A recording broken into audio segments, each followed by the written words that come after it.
everybody. I'm Brittany Lewis, a breaking news reporter here at Forbes. Joining me now is Errol Louis, a political anchor and the host of Inside City Hall on NY1. Errol, thanks so much for joining me. Great to be with you. I'm really grateful for the conversation today because you are someone who has covered Rudy Giuliani for decades, so I want to get your take on the latest news regarding the former New York City mayor. He recently received a pardon from President Trump over his actions trying to overturn the 2020 election results. And Rudy Giuliani is someone who has had this long legal career. He's someone who once served as U.S. Attorney for the Southern District of New York, and because of his actions and his false statements while serving on Trump's legal team, trying to subvert the 2020 election results, he was ultimately disbarred. So to start off the conversation, what do you make of this news? Well, look, the news is in some ways not surprising because he's been a close ally of Donald Trump for many, many years, and he certainly went to bat for him and arguably lost his law license over trying to defend Donald Trump. He's been disbarred now in D.C. and in New York. He really can't make a living at this point. He further got himself in legal hot water down in Georgia, which resulted in a $148 million defamation case and an attempt by Rudy Giuliani to declare bankruptcy. So he's really done quite a lot in service of Donald Trump's political ambitions. This, in some ways, symbolic pardon is really the least that he could have done in return. I do want to talk about the symbolic nature of the presidential pardon because Rudy Giuliani, he settled multiple lawsuits over his false statements on the 2020 election results. But news just broke today that there's a new prosecutor in the Georgia case, the Georgia election interference case. Rudy Giuliani is a defendant on that RICO case. Since the presidential pardon, we know that only covers federal charges. These are state charges. So does that pardon do anything? Well, you know, it's an interesting question. It's a good question. There's 77 people who were pardoned in this last round, many of them for their actions in trying to overturn the results of the 2020 election, which seems like a terrible thing. On the other hand, the legal trouble that they're in is basically at the state level for trying to produce false slates of electors, which violated state laws in some cases, or in the case of Rudy Giuliani, violated Georgia laws. And the federal pardon does nothing to help those people. It is a symbol. It's a very important symbol and a very disturbing one, frankly, because what it suggests is that this president and perhaps future presidents will allow people to try and tamper with federal elections, secure in the knowledge that if they're successful, a future president or perhaps this one will try and absolve them of their federal legal problems. It's a kind of a disturbing message and an important symbol for all of us to think about. And Giuliani's spokesperson, after he received this pardon, he said something to the effect of that Rudy still stands by his post-2020 election work and that he wants his bar license reinstated ASAP. And we know that his long legal career has been disgraced since serving on President Trump's team. He's also in his 80s. Do you think Rudy Giuliani is ever going to practice law again? I'd be very surprised if that happens, in part because there wouldn't necessarily be a long line of clients waiting for him, and in part because he's just kind of radioactive in a lot of ways. He still is making controversial statements. He got kicked off the radio show that he had based here in New York City, but then went on to continue doing sort of an online radio show where he takes calls and he talks with guests and he makes all kinds of inflammatory remarks that arguably could get him into even further sort of hot soup. And so it's not who you're looking for necessarily if you need somebody to help you out of a legal jam. I really think Rudy Giuliani is an interesting figure, right? Because I believe how old you are and where you're from really dictates your perspective on the former New York City mayor. Probably if you're Gen Z right now, you kind of view him as this laughingstock, older man with the hair dye dripping down his face, him screaming at that press conference, the debacle of the Four Seasons Total Landscaping press conference after the 2020 election, that embarrassing scene in Borat 2.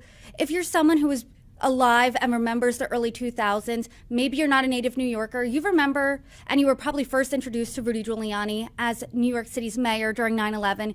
He was dubbed America's mayor. He was Time Magazine's Person of the Year in 2001. In Andrew Kurtzman's book, he cites this poll where, at the time, Rudy Giuliani was more popular than the Pope. But if you're a native New Yorker, you're someone who's covered politics in the state for decades, Giuliani, I can imagine, is probably a more complicated figure. He was the U.S. Attorney for the Southern District of New York. He's someone who took on the mafia and Wall Street and political corruption in the city. But pre-9/11, he was really controversial. He had a really controversial tenure as New York City's mayor. He had some personal scandals with his marriage and alleged extramarital affairs that spilled out into public view. His tough on crime policies were really viewed as racist in the city. You've covered Rudy Giuliani now for decades. Are you surprised at his trajectory here? Not necessarily. It certainly has been very eventful, and you pretty much laid out a lot of it. One other chapter that's worth noting is that before he became U.S. Attorney based here in New York City, he was in charge of the criminal division of the entire Justice Department during the Reagan administration. He was in charge of the entire criminal division, and one of the most powerful posts in American law. This is somebody who's had a very operatic life, and it's appropriate because he is a big fan of opera. He always wanted to play on the big stage, very high highs, very low lows. It's what we have come to expect from Rudy Giuliani. And I often thought, in hindsight, looking at what happened on 9/11 and how he performed when the walls were literally falling in, the world was literally falling apart, he was comfortable and he was perfectly at home because that's where he always wanted to be, at the center of the storm. That is, I think, going to be the legacy of Rudy Giuliani. And then since then, I mean, he was so powerful post 9/11. Obviously, that didn't translate when he ran for president in 2008. He was the early frontrunner. He then dropped out after poor performance in the early voting states. But after his political ambitions really flamed out then, he ultimately in 2016 hitched his wagon to President Trump. He defended him on the Access Hollywood tapes. He vouched for him. And then he went on into the sunset there.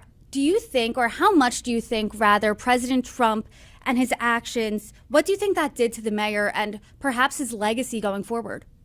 Well, look, Rudy Giuliani had any number of off-ramps that could have led him to a comfortable seat as a judge or as the head of a law firm or as a wealthy businessman. And he has consistently decided not to take those off-ramps. And he decided to work with Donald Trump on the most controversial parts of Trump's legal life, and he has paid a fearsome price for it. So I think this is you got to assume that this is what he wanted. He wanted to keep making these asymmetric bets, that he would put himself out there, that he would take extreme measures, he would make extreme statements with the expectation of a huge payoff if it should work. I think, like many public officials that I've covered over the years and decades, he also wanted more than anything to be relevant, to be on the big stage, to be in the White House. He wanted an appointment, for example. There was talk about him, whether or not he might get a cabinet appointment and maybe be offered the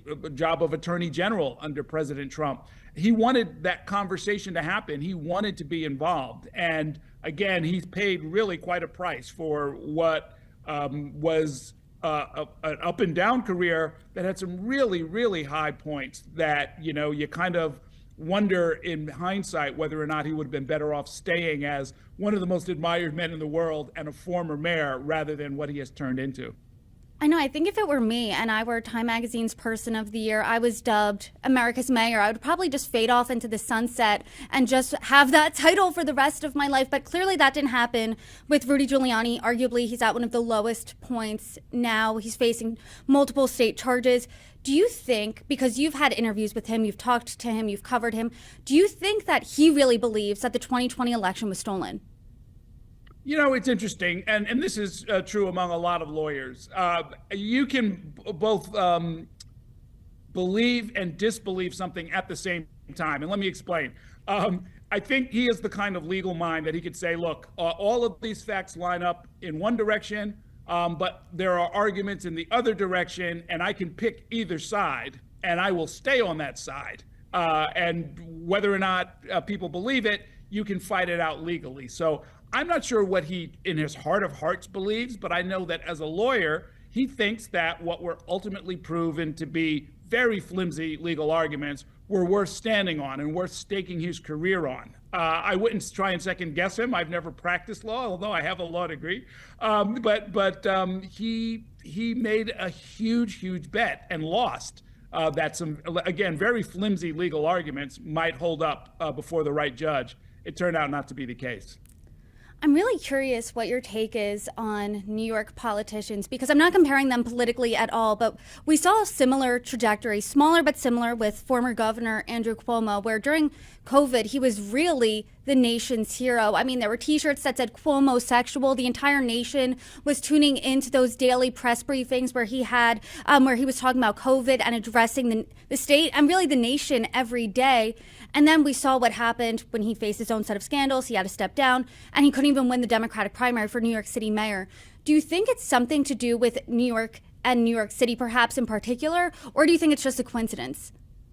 We have a pretty unique political culture here. I will apologize to the rest of the nation for it, because it doesn't always work out for the rest of the nation. This is the city that has produced a Donald Trump and a Rudy Giuliani and an Andrew Cuomo and a lot of other luminaries, Mike Bloomberg. But it doesn't always work out. I guess that's the nicest way I could put it, is that we tend to attract, reward, elect, and elevate people with outsized egos, outsized ambition. But then when you look under the hood, you peek behind the curtain, it turns out that they're, in some cases, really quite deficient on basic issues of character, basic issues of morality, basic issues of decency. I'm not sure what it is about our culture that doesn't put guardrails around those kind of character assessments. But I can tell you, after 40 plus years of covering this city, it's not usually an issue.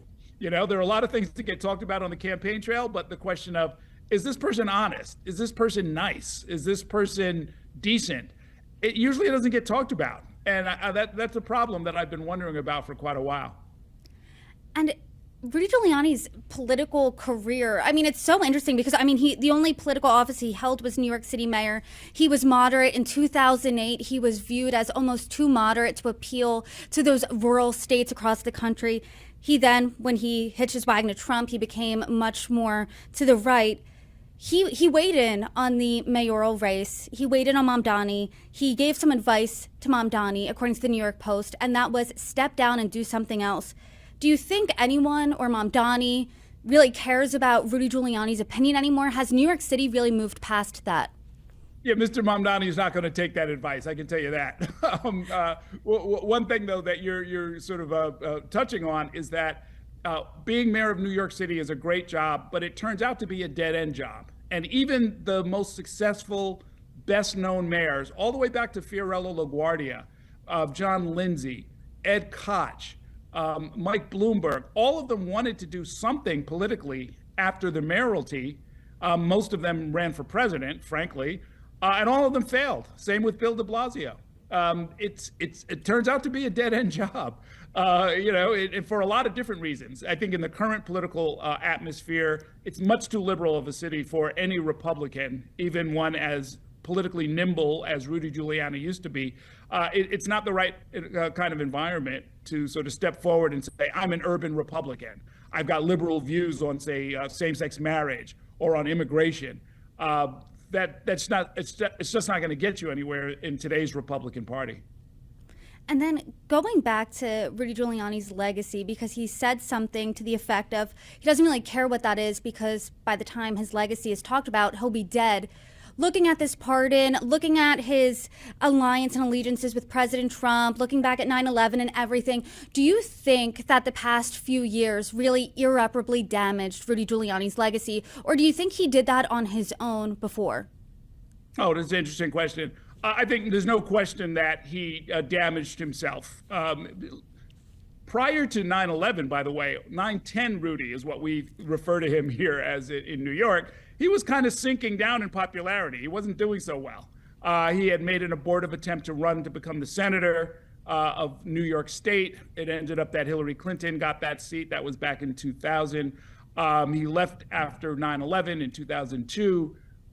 He had a successful financial career, commercial career, dispensing advice to cities and jurisdictions around the world. And then he fell into this Trump trap. I think he spent time running his business, and then when 2015, 2016 rolled around, he jumped on the Trump train. He wanted to get back in the spotlight. He wanted a taste of national power. He gave up everything in pursuit of that goal, and it just blew up in his face, really. My last question to you is in regards to that Georgia election interference case. There's a new prosecutor on the RICO case. That's a case Rudy Giuliani is a defendant of. What specifically are you looking out for next, especially in terms of the former New York City mayor?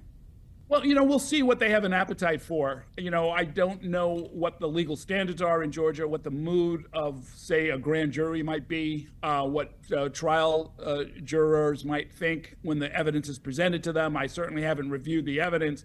But if this is a state that takes seriously the sanctity of its electoral process and wants to punish people who come in and try and interfere with it, there was massive interference. And to the extent that it violates the law, I think Rudy Giuliani will pay a price, he and everybody else that was involved, because this was not a one-man operation down there in Georgia. There was a whole slate of fake electors, and everybody involved in that is going to have to answer for what they did. Well, Errol Louis, thank you so much for your time today. I appreciate it. You're welcome back anytime. Great talking with you.